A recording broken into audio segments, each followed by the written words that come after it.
Okay, hello. What is up, YouTube? Today we are here to talk about the AR platform. I want to discuss what I went through, tips I think I can give out, things I think I can discuss, what I had to deal with, and hopefully you can just gain some information from this video. So, when I started building my ARs, and that's what step number one, that's what these all are.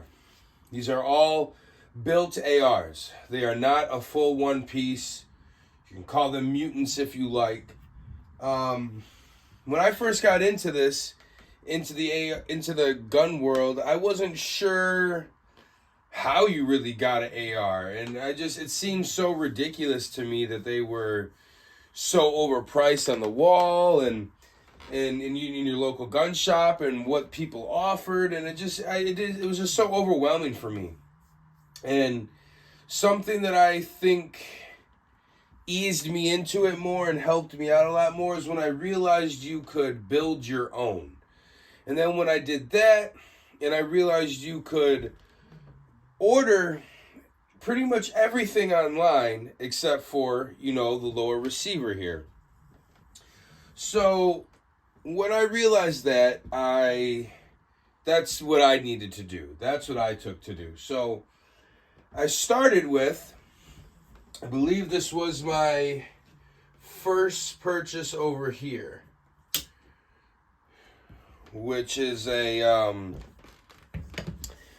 Franklin Armory lower with a binary trigger in it. One full step. If you see the double on there, gotta love that. Showing clear. Also has a Franklin Armory BCG in there. This is a 10.5, 11-inch barrel, I believe. I actually did have it in this configuration, which is a 7.5, I believe, but I was having some cycling issues. So I decided to go with a little bit longer barrel. This is a 5.56. You need some more, depending on the quality of the gun, what's going on, ammunition. But generally, you need more gas. I needed more gas for it to cycle. That's what I thought. I threw a longer barrel on it, and it seems to be running now. But, now with the new laws or rule going on, I'm thinking I want to put a full 16-inch barrel on this guy and just be done with it. Get a stock on it, get everything it needs. Because, personally,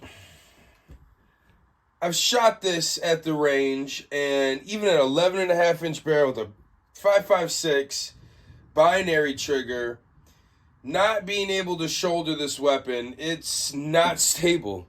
I do not like it. I do not prefer it. I don't think CQB is that much of a civilian thing that you're going to be thinking about, even in the end of the world and our end of the world scenarios and our bug out scenarios. I mean, how many buildings are you going to be clearing? That's another video to discuss on that. I just want to talk about this for now. But personally, I'm thinking maybe I want to go a little bit full rifle length with this. I love it for what it is.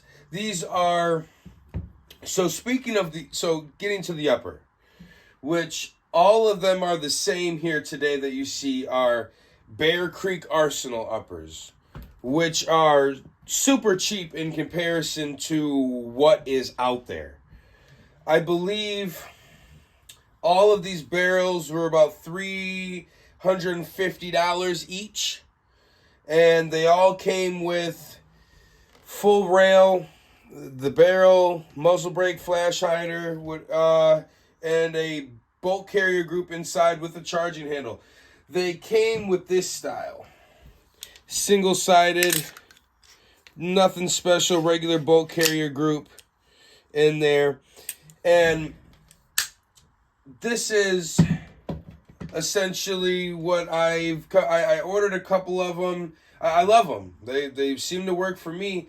The newer models here actually appear to have a cutout of the Picatinny rail. It doesn't go full length as you see on this original one that I had from them.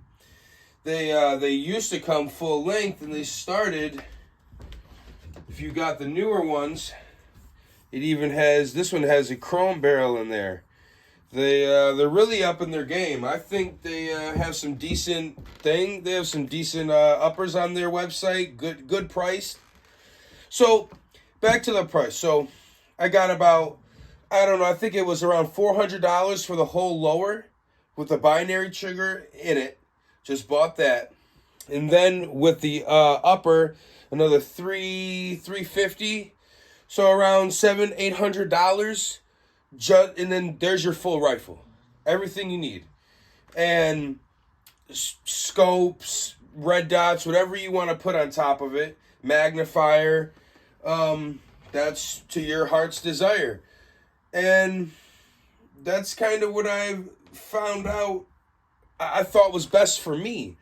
I didn't want to get, there's so many rifles out there that it just got overwhelming for me. What's the best? What's not the best? I'm going to spend $2,000 on a rifle and maybe not like it. Or versus my friend, he had I believe it was a Palmetto State Armory. And I went to the range and shot his gun. And the rifle was so light. The recoil was insane on it for a 16-inch barrel 5.56. And I was just, that was so new and didn't understand, and there was no one there to teach me, that I just was like, oh, are all rifles like this? I was like, well, I'm not going to invest that much. I want to see. So I had to learn a little bit more. But we move away from this to come over here. We have this is another even more budget way to build. Now, I had this completely configured in a different way when you were allowed to have a brace on it, just a couple of weeks ago. But this is a 300 blackout. Again, I'm going to show clear here. Ambidextrous charging handle. This is something else I'd like to get into is parts and what you get. I think everybody thinks that you need the most expensive stuff in the world, and my biggest gripe, my biggest one, is charging handles. Charging handles. This is nothing. It is a piece of metal that can be a piece of aluminum. It doesn't need to be any. You don't get much wear on this. It's not reciprocating. Really, all it needs to do is come back. It does its job. I find these for like $15 online, $25, I think. Don't remember what they were. It's hard for me to find it again, but I did. But you go into stores and online and everywhere, just because it's an ambidextrous charging handle, they want to charge you $100, $125 for a piece of. People are insane, and I know you guys out there buy it, but. Again, so back there, so I'll leave that at that. But we have the 300 blackout here, and so I bought this receiver completely empty. And this is the first one that I built. So, look at that magwell, that skull. It's gonna jump at you. I love that thing. They got the teeth there and everything, but I put I believe it says it's a MOE handguard. I put this on here. I put this trigger in here. The safety on. I put the whole entire thing together. And I don't even quote me on this. It was so long ago. I don't know. But it was my local gun store completely hooked me up. If you got good guys, they probably will. But they sold, they told me the trigger to get, the handguard to get. I bought a whole lower kit. And I put this thing together again, so probably under $400 for the lower receiver. We're talking now, $350 for the upper, and look at this. It's got 300 blackout here. This thing is and This one, 300 blackout recoil, hits a little bit differently. I might leave it like this, try to get it suppressed. We'll see. It might SBR it. I don't know. We got to let the ATF figure out what they want to do first before I start making moves. I just want to stay out of their way. But I love this thing. Gotta love the new enhanced rail here that they got. The little cutout. I don't know, do you? I don't know if I like it. I kind of like having this full real estate here. You get to put what you want where you want. But it's not bad. I guess if you're a C-clamper, a lot of guys, I kind of like this until I started realizing that barrels get really hot. Really hot. So now we come to the piece de resistance.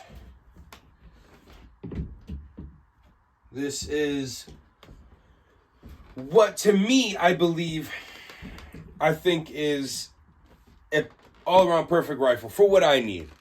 For what I think is going to be well for me. So, we have ambidextrous charging handle. Sling retention holder. Oh yeah, very tactical. Actually, ordered this with Velcro wall that we get, and it just came in the piece, and it works perfectly. This is just something I got through an Amazon order. It wasn't even the thing; it was just in there with it, and this is exactly what I needed.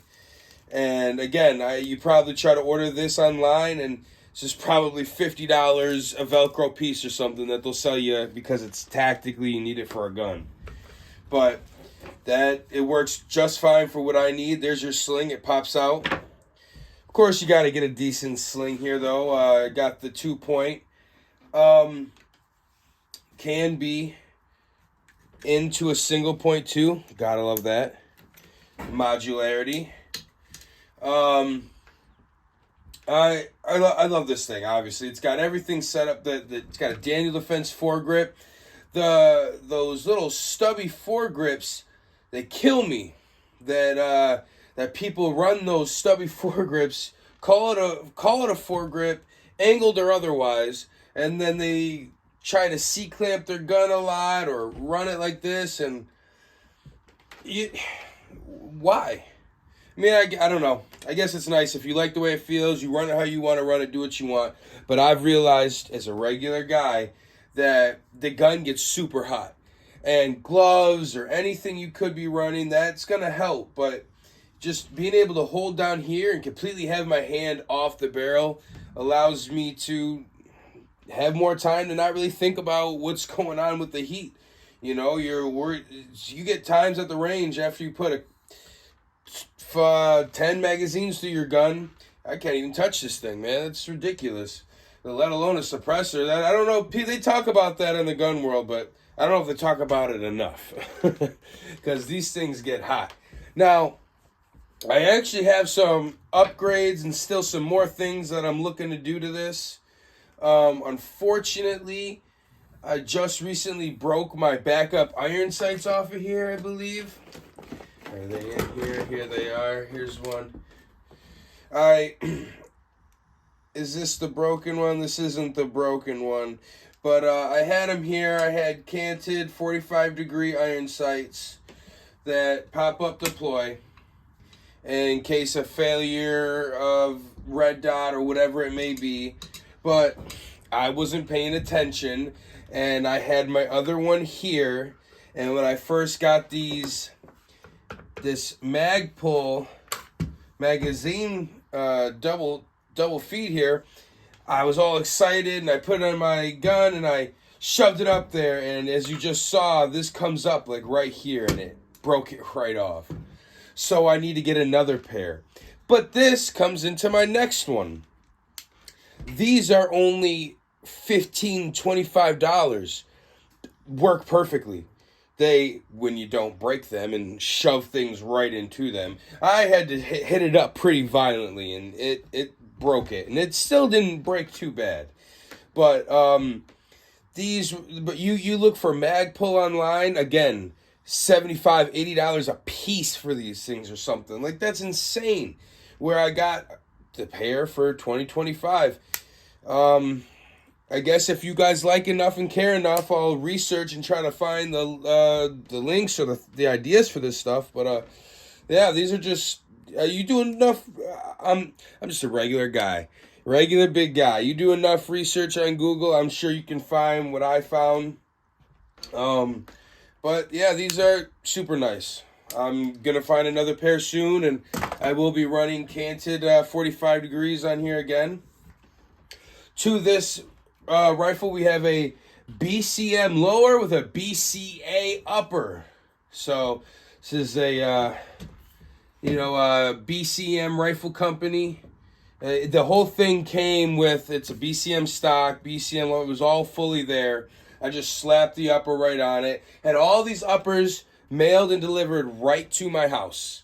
That's what I love. You couldn't beat. I was able to Lego it up, make whatever I wanted, take my time, be judgment free away from all the people that look at you like, are you sure you want that short AR? Are you sure you want that? Don't worry about what I'm doing. Let me figure out my journey.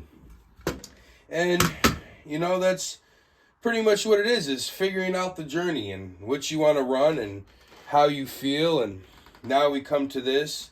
I have a couple things coming in the mail that I'm excited for on this. I'll do an update video, let you guys know. But right now, I love where it's at. This thing's perfect for me. The Romeo and Juliet sights, 3x magnifier. Just beautiful.